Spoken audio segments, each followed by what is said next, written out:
Hey everybody, welcome to Obscurities and Miniatures. It's been a while, but I have an honest to goodness Forge World model kit, the Mercator Sanguis Slaver Entourage. So yeah, I really enjoyed the Goliath models that just came out, and I thought, what the hey? Sold a bunch of crap on eBay. Why not live vicariously once in a while? So this is what you get if you want that, what are they? Slaver Entourage. Okay. So we have an instruction booklet. Oh, okay. That's interesting. Okay, so the cards are actually not cards, but just, well, it's a little bit thicker paper card stock, but you've got, how many profiles? There's supposed to be 4 models, I think. 1, 2, 3, 4. Yeah, we can count. You got a little bit of fluff about them. Pictures of them. The Chain Lord, Shackleman. Should probably have a C there. And then we have 2 pit fighters. I like the pit fighters. I like this guy the most. Fatty with the cyber whip. Not doing a whole lot for me, but it will be an interesting one to paint. So then we get into the construction of them. And it looks like we got about 35 pieces or so in this kit. Complete. In case you've never purchased an actual legit Forge World model, which you probably should. You always get one of these nice little handy-dandy flyers. Wow, that's interesting. This says it was checked in November of 19. Maybe this is paper, because I was going to say, this kit just came out, but it's how to do the repositioning, which there's some really handy info here if you've never had a chance to look at it, and I'm pretty sure it's on their website too. But I'm assuming if you're watching this, you probably are already familiar with all the fun that resin building entails. What is this? Okay, we have a axe stuck to it. And you're also probably familiar as well with the quality of Forge World resin. Sometimes it's great, and sometimes you wish it was. I was going to say, thankfully, these are all numbered, but it doesn't seem like it. Or at least not the way they should be. This is just GW13. I have no idea what these parts are. We will find out together. Some more stuff. Still more stuff. I don't know whose parts these are. This is going to be a fun one. Okay, well, I know that's the whip for our chain boss. What's his name? I already forgot. How sad is that? Chain Lord, not Chain Boss. Get with it, mister. Alright, that looks like the pit fighter chainsaws. The pole arm for Shackleman. If you're going to misspell it, I'm going to call it that. Limbs and things. This is just like, if I had bought this secondhand without the directions, this would be a chore and a half.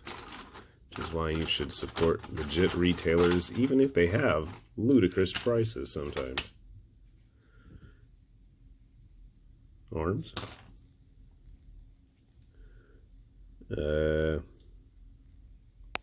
Fat dude head.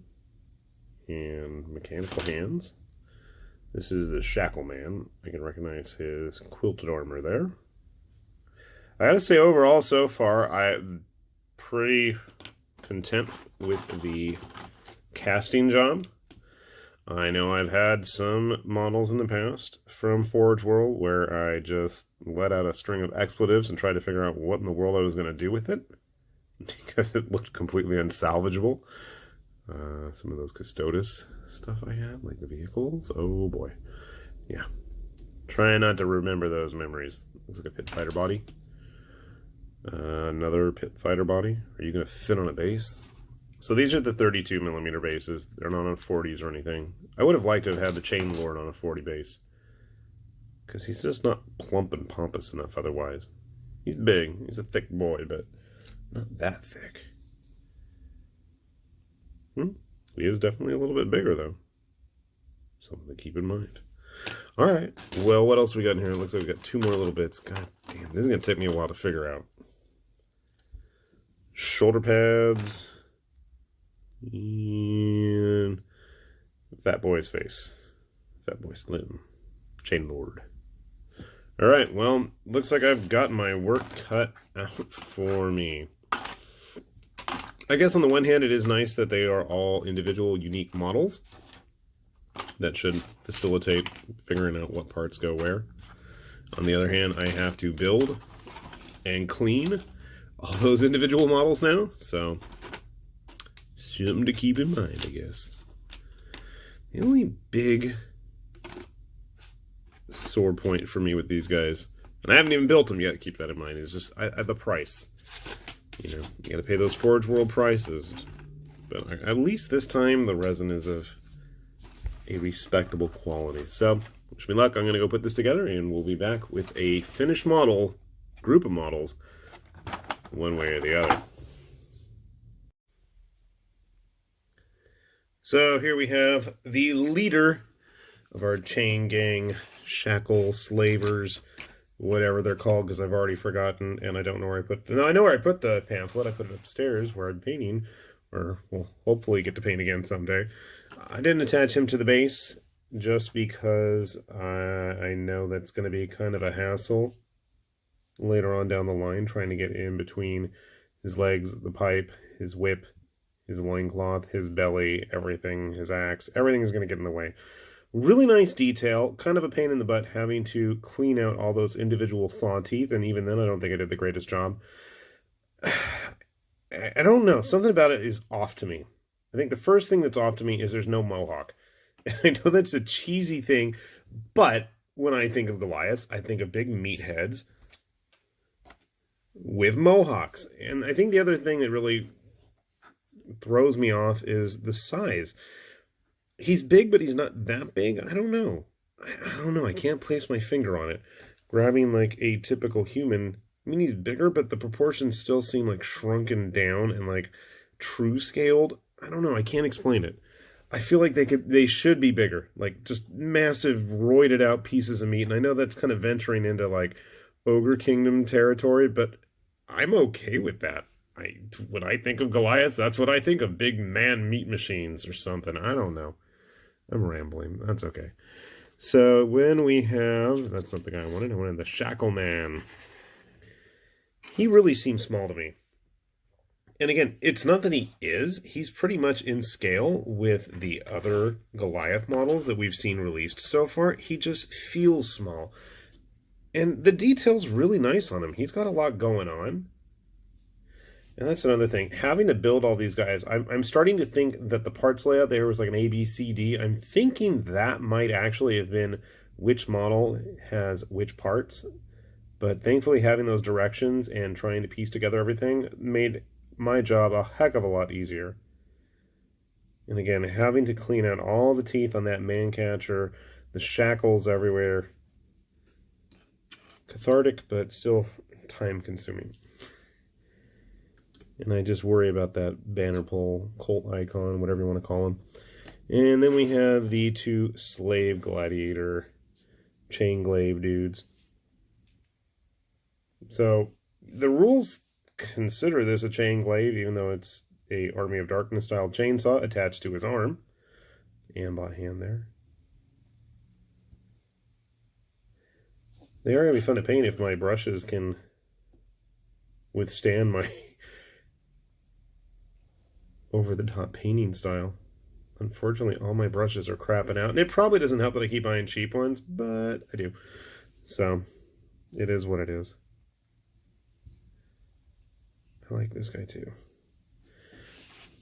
For some reason, these guys to me seem more in proportion to the other Goliaths. But it's not, again, it's not like they're small. But then when you have like other models on the table with them, like one of the new Forgeborn Prospect dudes, the proportions look really off. This dude's like a fledgling, fresh cut, you know, water behind the ears types, and he's almost the same size as this hardened pit gladiator, you know, the arena. Honestly, I'm thinking they should have been like Stimmer size or something. Look at him, he's just hulking over them all. They barely come up to his chest. And I really wanted to get myself the Berzerker that Forge World put out, but for the price, and I'm afraid of the size. I don't know. I really don't know. So I'm kind of torn. On the one hand, they're really nice models. The quality is there. There's no denying that. And in terms of cleanup and repairs, they were pretty non-existent, and I think they were pretty tolerable for what they were. But the big picture things, look, I mean, like, I know he's supposed to be a champ or whatever, but look at him. He's like so much bigger. And he's just a regular plastic Goliath. He's like tiny compared to him. Like, comparing Rogue Trader models to like a Primaris Marine, it's kind of sad. And while a Primaris Marine should obviously be bigger, if I can conjugate a sentence correctly, I feel like they're just not big enough. And considering these guys are supposed to be pumped all full of stims and roids and whatever chemical concoction that they can come up with to make them as rough and as tough and as they can, why aren't they bigger then?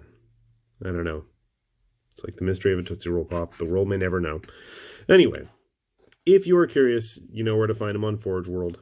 Otherwise, I think if you're up to the challenge, maybe you can actually convert some up.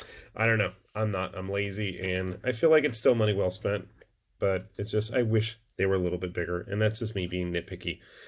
Anyway, with that said, this is High Lord Tamberlane with Obscurities and Miniatures. Saying thanks for watching, and we'll see you back here soon. Bye-bye.